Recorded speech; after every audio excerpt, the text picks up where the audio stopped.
चरम पे है ही, सारे लोग मानते हैं, चाहे पक्ष के हों या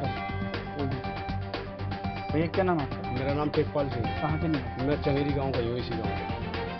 तो केंद्र सरकार ने अभी जो है किसानों के कृषि कानून बिल वापस लेने की घोषणा की, तो उसको लेकर आप क्या कहेंगे? आप किसान मजदूर यूनियन से? किसान मजदूर यूनियन से हूँ मैं ये कहूँगा, इस पर तब तक एमएसपी पे गारंटी नहीं बन जाती, कानून नहीं बन जाता, तब तक किसान इस आंदोलन को वापस नहीं लेगा। ये आंदोलन जारी रहेगा और किसान तब तक इस पर कानून नहीं बनवा लेंगे। कानून बन जाएंगे तो किसानों का शोषण कुछ कम हो जाएगा। केंद्र सरकार ने तो घोषणा कर दी है। कानून कहाँ दिया है? अभी कानून के लिए लड़ाई है हमारी।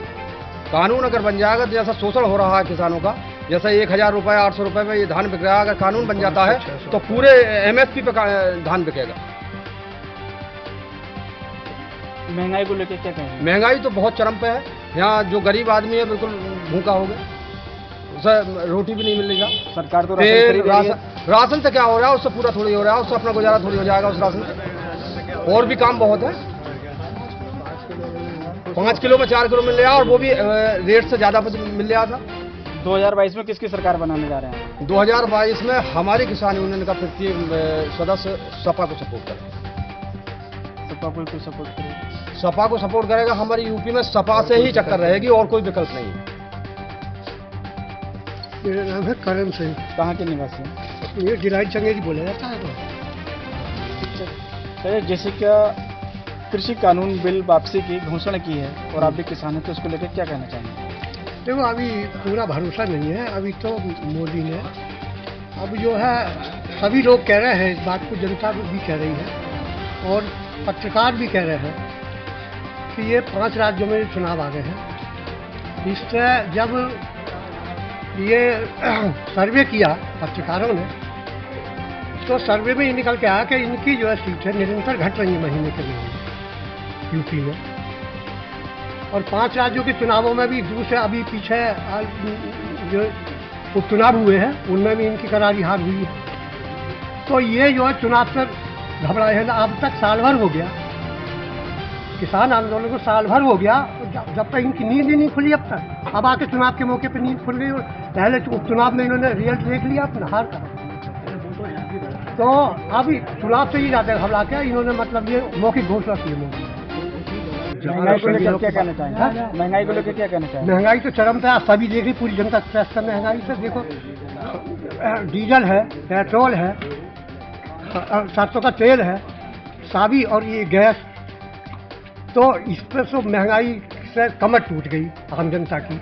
अब जो बड़े बड़े लोग हैं उन पर तो कोई फर्क पड़ता नहीं गैस सिलेंडर पर। जैसे कि अब जो गैस सिलेंडर इन्होंने फ्री में दिए हैं, उनके गैस सिलेंडर रख गए, पहली बार में भरवा नहीं सकते, तो वो उन पर तो जंगी लग जाएगा। जैसे कि चुनाव नजदीक आ रहा है, तो उसको लेकर क्या करना चाहिए? चुनाव नजदीक तो आ रहा है, लेकिन मतलब अभी स्पष्ट पता नहीं है अभी कोई, मतलब अभी स्थिति स्पष्ट नहीं है चुनाव की।